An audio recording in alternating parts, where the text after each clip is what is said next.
topic.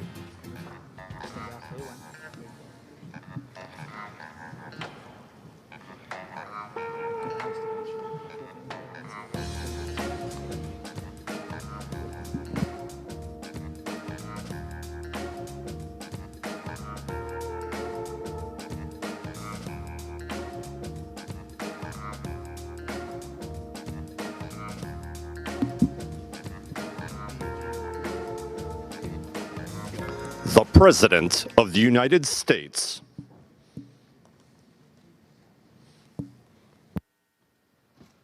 Sorry to keep you waiting. It's my fault. It's my fault. I was on the phone.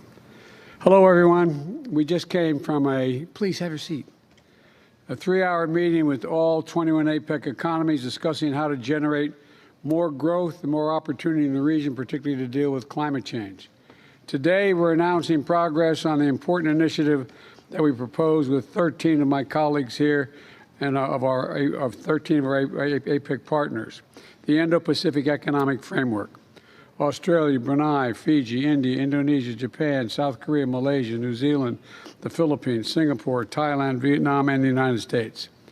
In May of 2022, we came together in Tokyo to launch negotiations on this so-called framework. We still have more work to do, but we've made substantial progress.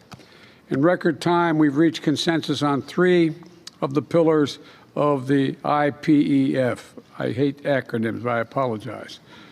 First, we signed the first-of-its-kind supply chain agreement to help identify supply chain bottlenecks before they become the kind of disruptions we saw during the COVID-19 pandemic.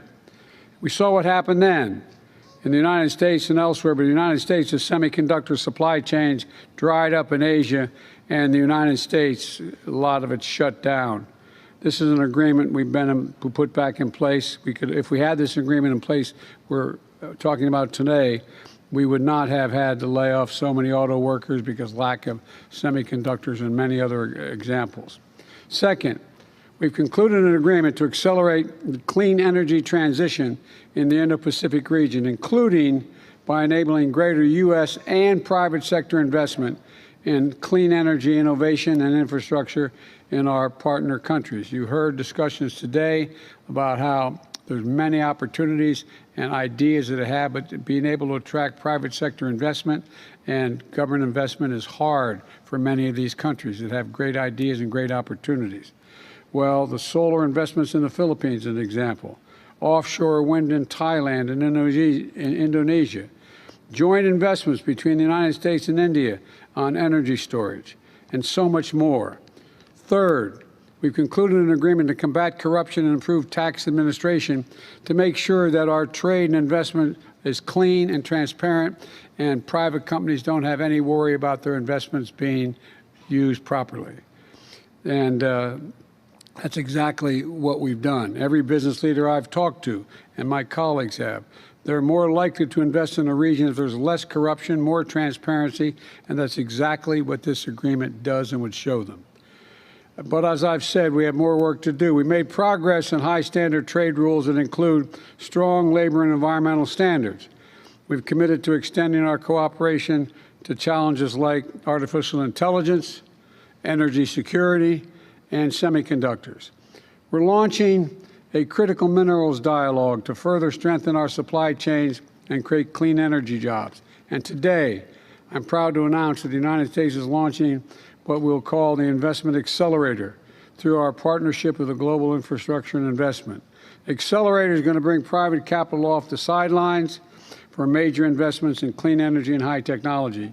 You've heard every one of my colleagues say one time or another that this can't be done without trillions of dollars of private sector investment to get hold of this and get hold of it quickly, to give them confidence to make those investments.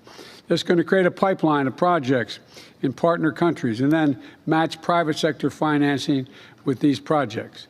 And it's going to give those private sector investors confidence that their investment will be made according to the highest standards. Government investment is not enough. We need to mobilize private investment, and all the steps are going to help unlock this private investment, and which is a necessary ingredient for success and rapid success in the area we're talking about. Put simply, My colleagues and I are driving a race to the top among nations in the Indo-Pacific, driving the nations to the top on standards, on transparency, on inclusivity and innovation. And together, we're going to be forging a better future, one where workers get a fair shot and a fair share of the value they create, where high standards and sustainable growth win out, where we harness the full power and potential of our people. We welcome other nations who share this vision for the future to join the 13 of us. Our economies will all be stronger because of it. Now I'd like to turn it over to a leader who has made this partnership possible, Prime Minister Kishida. Jan, the floor is yours, Mr. Prime Minister.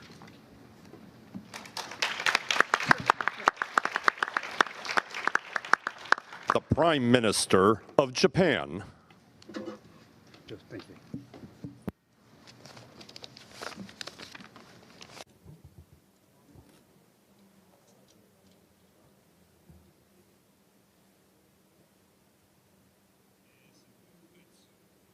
Since the IPEF negotiations were commenced in Tokyo May last year, in a matter of only 1.5 years, significant progress has been achieved, which I welcome wholeheartedly. President Biden, I extend my deepest respect to your strong leadership. Japan attaches importance on IPEF from the strategic perspective of strengthening economic order in the Indo-Pacific. IPEF demonstrates the proactive commitment of the United States to the region, and we very much welcome the responsible posture taken by the United States. IPEF is a framework essential for the sustainable economic growth of the region, precisely designed to reflect the needs of today. At the same time, in order to make IPEF even more meaningful, active engagement of all participating countries must be secured. That will require not only the establishment of rules and criteria of high standard, but also efforts to encourage engagement of participants and the formation of concrete cooperation projects. Japan will continue to work so that we can showcase substantive benefits in areas that are sought by the participants through initiatives launched under IPEF. IPEF will continue to evolve as a framework, and I look forward to working with you in making good use of IPEF as we strive to realize sustainable growth, peace, and prosperity in the Indo-Pacific. Thank you.